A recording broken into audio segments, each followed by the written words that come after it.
BP, ano na lang, naiba tayo.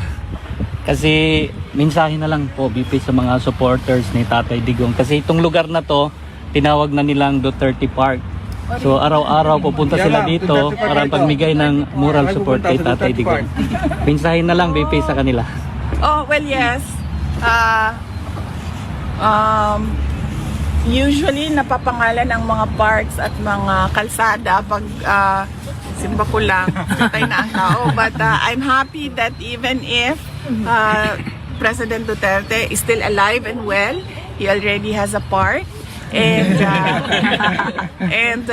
it is in The Hague, in the Netherlands. Yes. So parang sikat na sikat ka, no? Pilipino ka pero meron ka ng some sort of pwede ba tawaging pseudo park kasi hindi naman talaga totoo na Duterte Park, no?